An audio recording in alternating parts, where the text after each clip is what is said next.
Dusk in Rafah, southern Gaza. The aid at the crux of a ceasefire that's been teetering on the brink of collapse.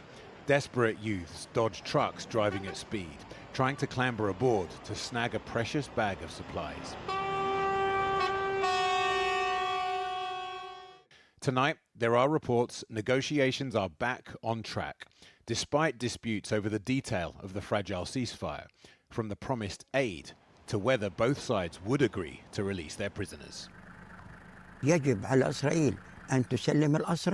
Israel must release the prisoners and abide by the agreement, and Hamas must also adhere to the agreement for the sake of the people. The people are sick and in pain. They are completely exhausted. But the risk the bombs will start falling again is still real. Israel calling up reservists and sending heavy weapons to the border today. Earlier, warning Hamas, don't walk away. If Hamas doesn't release the Israeli hostages by Saturday, then the gates of hell will open upon them, just as the President of the United States promised. The new Gaza war will be of another intensity from the one just before the ceasefire, and won't end without the defeat of Hamas and the release of all the hostages. And it will also allow the realization of Trump's vision for Gaza. President Trump's widely criticized plan to turn Gaza into high-value real estate has been equated to ethnic cleansing. Hamas negotiators who arrived in Egypt earlier said they wouldn't accept the, quote, language of American and Israeli threats over the truce.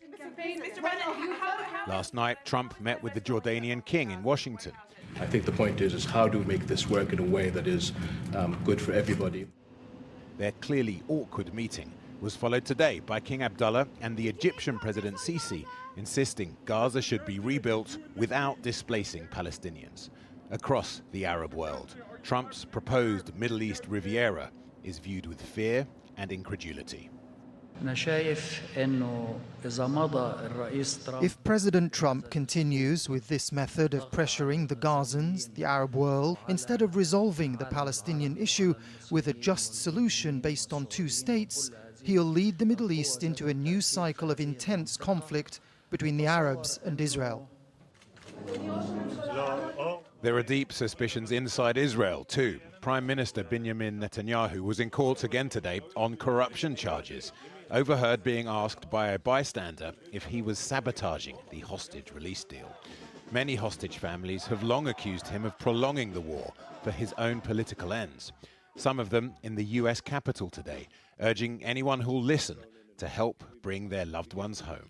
I am asking you to do everything you can to pressure the stakeholders, the mediator countries, to force Hamas to a viable agreement.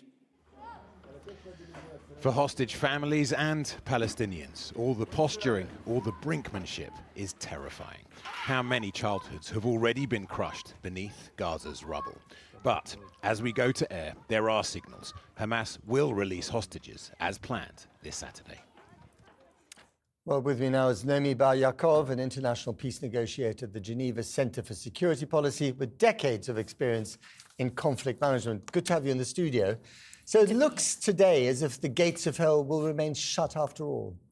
Yes, for a while. For a while. For a while. But the release is back on, we think? Yes, I think so. I think the release is back on, and I think we're likely to see more than the agreed 3 hostages released on Saturday. I think the pressure is on. The pressure is on Hamas. More than the 3 hostages released, so you might be 12 or 16 or whatever. No, I think a maximum 9 because there are 9 living hostages in phase 1. Yes. And I think the pressure is on to shorten the time of the ceasefire, not to do it in drips and drabs. And given that Hamas said they would not release any, and as you say, all hell broke loose, and Trump came up with a plan that also... Exactly, and you mentioned Trump there. Trump hasn't been on social media about this yet, but I'm sure he will claim that it was him again that got these people released, if they are indeed released. Would he be right to make that claim?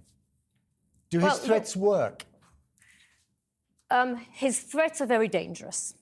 It's a very dangerous transactional tactic in negotiations that he's using that is fit for business and not so fit for very delicate, complex ceasefire, end of war, path to stability and peace. But if the hostages are released and the ceasefire talks continue, we go into phase 2, then his threats, you could argue, have worked. Well, no, I'm not suggesting that they're not working. I'm just suggesting there's a flip side of the coin, and the flip side of the coin is very dangerous. And we're treading a very, very fine line here all the time. Yeah.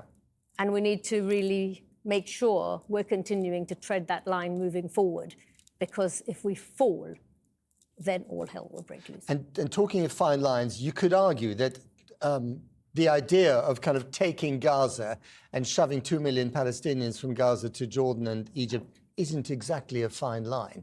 No, but I don't think that's going to happen. I think what's happening behind the scenes is that the 5 Arab states are going to meet before the agreed summit on the 27th of this month of February. They're going to meet soon, and they're going to unite under one plan, as opposed to having an Egyptian plan or a Jordanian plan or UAE plan. There's going to be one plan for Saudi Arabia, Egypt, Jordan, the UAE, and they're going to propose 3 to 5 years of reconstruction, beginning in Rafah, beginning in the south, then moving northwards. And they're going to ensure that there's no displacements outside the Strip. Of course, when you're reconstructing an area, you have to shift a kilometre here, a kilometre there. But there's been no displacement at all outside the Gaza Strip. And that will be the counter plan. Right. And is it your understanding so far that President Trump will listen to them when they say, we don't want these people here, we want to reconstruct and help with that, but we don't want them in our country? I love the way you describe Trump. Listen, I don't think he listens to anyone, quite frankly, but I think he'll negotiate with them.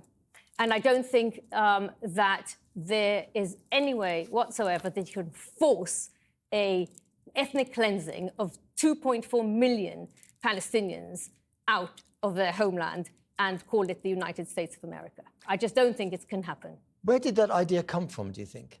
Well, that's a very good question. I don't know the answer.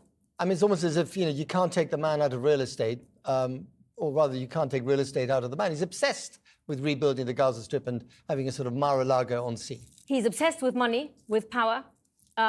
He's a narcissist, and he just, views everything through a lens of real estate, money, and power. He also wants a Nobel Peace Prize.